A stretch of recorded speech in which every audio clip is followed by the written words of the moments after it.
तीन दामाद की सास पार्ट 1। कावेरी जी के पति का देहांत हुए काफी वक्त हो गया था। कावेरी जी की 3 बेटियां थी, ईशा, मोहिनी और सुहाना। तीनों ही काफी होशियार और नौकरी करने वाली थी, लेकिन उन तीनों से कावेरी जी इतना प्यार करती थी कि उनकी शादी की उम्र होने पर भी उन्हें पराये घर भेजने का उनका मन ही नहीं हुआ। अरे तुम तीनों मेरे कलेजे का टुकड़ा हो। जब भी तुम्हारी शादी के बारे में सोचती हूँ ना, बड़ा डर लगता है। सही कहती हो मम्मी, हम भी आपसे बहुत प्यार करते हैं। हाँ, मम्मी पापा के जाने के बाद अब बिल्कुल अकेली हो गई हैं। और मम्मी, अगर हम तीनों शादी करके चले गए तो आपका ख्याल कौन रखेगा? लेकिन अपनी खुशी की वजह से मैं तुम तीनों को बिना शादी के भी तो नहीं देख सकती ना बेटा। समाज के हिसाब से देखे तो यह भी गलत होगा, और मैं ऐसा कुछ नहीं चाहती। लेकिन तुम तीनों से दूर होने के बारे में सोचती हूँ तो अजीब सा लगता है। लेकिन मम्मी, हम आपको इस तरह अकेला छोड़कर नहीं जा सकते। एक काम करते हैं मम्मी, शादी के बाद ना आप मेरे साथ मेरे ससुराल में चलना और मेरे साथ ही रहना। अच्छा, और तेरी सास मुझे रहने देगी तेरे ससुराल में? अरे बेटा, वहाँ ऐसा नहीं होता। बेटी की माँ कभी अपनी बेटी के ससुराल जाकर नहीं रह सकती। एक काम करते हैं माँ, आप ईशा और सुहानी की शादी कर दीजिए और मैं हमेशा आपका बेटा बनकर आपके साथ ही रहूंगी। मुझे नहीं करनी शादी। अरे मेरी बेटियां मुझसे कितना प्यार करती है, मेरी वजह से अपनी पूरी जिंदगी दांव पर लगाने को तैयार है। लेकिन मैंने ना इससे भी एक अच्छा उपाय सोचा है। क्या मम्मी? अगर आपके पास कोई सोल्यूशन है तो फिर क्यों परेशान हो आप? बताइए, क्या करना चाहती हैं आप? मैंने सोचा है कि अखबार में इश्तिहार देकर तुम तीनों के लिए 3 घर जमाई दामाद ढूंढ लूंगी।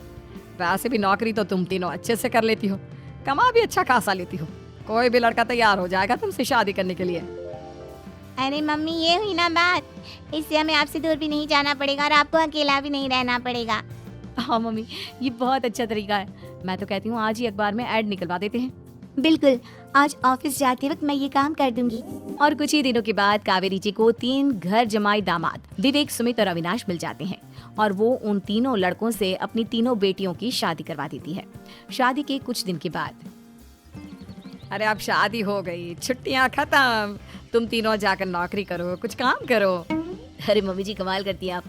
अब घर जमाई इसलिए थोड़ी ना बनाए कि हम बाहर जाकर नौकरी करें। मम्मी जी, मेरा तो घर जमाई बनने का मकसद ही यही था कि कमाने वाली बीवी मिल जाए। बाहर जाकर काम करने से तो मेरा दिल घबराता है। घर का कोई काम है तो बता दीजिए मुझे। अगर ऐसी बात है तो शाम का खाना बनाओ। मेरी बेटियां नौकरी से थकी हारी आती है, अब नौकरी नहीं कर सकते तो कोई बात नहीं, घर का काम करो तुम लोग। मैं तो घर का काम करने में बहुत खुश हूँ, बस ये बाहर धूप में निकलना, रास्ते में जाना, नौकरी करना, ये सब मुझसे नहीं होता। बिल्कुल ठीक कह रहा है सुमित। अरे गर्मी में, बारिश में, सर्दी में घर से निकल कर जाना और उधर बॉस की चिक चिक सुनना, इससे बढ़िया तो ये है कि मैं घर में झाड़ू पोछा कर लूं। ठीक है, फिर तुम झाड़ू पोछा करना। अविनाश शाम का खाना बनाएगा और विवेक तुम सुबह का नाश्ता और खाना बनाओगे। मेरे तीनों दामाद घर संभालेंगे और बेटियां नौकरी करेंगी। अगले दिन सुबह के वक्त, मम्मी मुझे ऑफिस के लिए देर हो रही है, नाश्ता चाहिए। अरे उस विवेक से कहा तो था कि सुबह का नाश्ता उसे उठकर बनाना है। अभी जाकर देखती हूँ क्या कर रहा है विवेक। अभी तक सोया हुआ है क्या? सुबह के 10 बज गए हैं। सोने दीजिए ना मम्मी जी, क्या हमेशा हिटलर की तरह हाथ में डंडा लेकर खड़ी रहती हैं? मैंने कहा सीधे उठकर खड़े हो जाओ और जाकर नाश्ता बनाओ। लेकिन मम्मी जी, बिस्तर में से निकलते ही कोई नाश्ता कैसे बनाएगा? 2 मिनट, वॉशरूम जाकर आता हूँ। बिल्कुल नहीं, सीधे रसोई में पहुंचो, मेरी बेटी को ऑफिस जाने में देर हो रही है। कुछ देर के बाद, हे भगवान, दोपहर के 12 बजे हैं लेकिन घर इतना गंदा पड़ा है। सुमित से कहा था मैंने समय पर झाड़ू पोछा कर देना। सुमित, कहाँ हो तुम? क्या हुआ मम्मी जी? सुबह की चाय तो पीने दीजिए, आप ही याद करती हैं, चिल्लाती ही रहती है। ये सुबह की चाय है या दोपहर की चाय?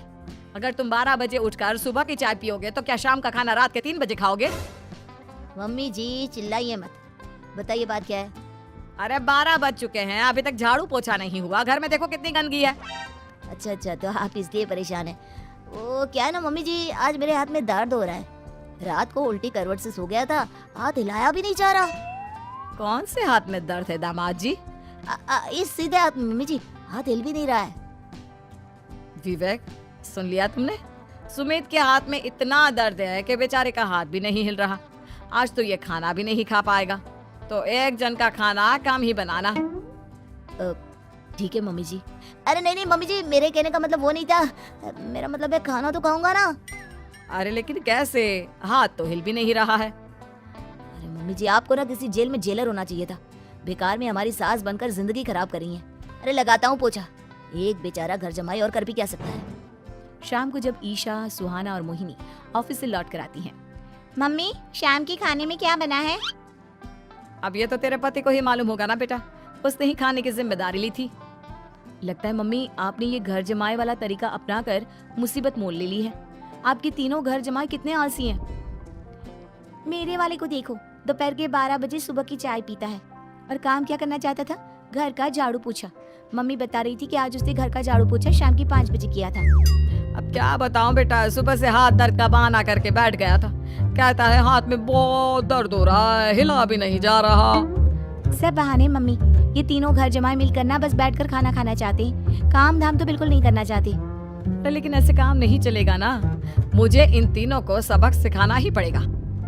अरे तो मम्मी, आप हिटलर से कम है क्या? आपने जब हम तीनों को सबक सिखा सिखा कर इतना लायक बना दिया, तो इन तीनों नालायक दामाद को भी आप कुछ न कुछ तो बना ही देगी। हाँ मम्मी, बस अपने अंदर के हिटलर को बाहर लाइए और अपनी तीनों दामादों को अच्छी तरह से सबक सिखाइए। रही बात आपकी बेटियों की, तो हम तीनों तो हमेशा से आपके साथ हैं। अरे लेकिन बेटा, इस काम के लिए तुम तीनों को मेहनत करनी पड़ेगी। कैसी मेहनत मम्मी? ऑफिस में तो वैसे ही बहुत मेहनत करते हैं हम तीनों। अरे प्रेग्नेंट हो जाओ, प्रेगनेंसी का बहाना बनाकर कह दो कि तुम तीनों ने नौकरी छोड़ दी है 2 साल के लिए, और जब घर में खाने के पैसे नहीं होंगे तो अपने आप काम पर जाएंगे ये तीनों। वाह मम्मी, क्या आइडिया दिया है। मैं तो कल ही जाकर कहने वाली हूँ कि मैं प्रेग्नेंट हो गई हूँ। फिर देखना कैसे मेरा पति अविनाश भाग भाग कर काम पर लग जाएगा। और फिर 2 दिन के बाद, सुमित मैं ना प्रेग्नेंट हूँ और इसलिए अगले 2 साल के लिए मैंने अपनी जॉब छोड़ने का फैसला ले लिया है। विवेक, पापा बनने वाले हो तुम। अब से ना तुम्हें ऑफिस जाना होगा क्योंकि मैं तो 2 साल के लिए छुट्टी पर चली गई हूँ। अविनाश, अब तुम्हें जिम्मेदारी संभाल लेनी चाहिए, वरना ये घर कैसे चलेगा? हम दोनों मम्मी पापा बनने वाले हैं। लेकिन कावेरी के तीनों आलसी दामादों पर अपनी बीवियों की बात का कोई असर नहीं हुआ। धीरे धीरे कावेरी जी को चिंता होने लगी क्योंकि उनके प्लान के हिसाब से तीनों बेटियों ने ऑफिस जाना बंद कर दिया था। आखिर क्या तरीका अपनाएंगी कावेरी अपने आलसी दामादों को काम करना सिखाने के लिए? जानने के लिए सुनिए इस कहानी का पार्ट 2।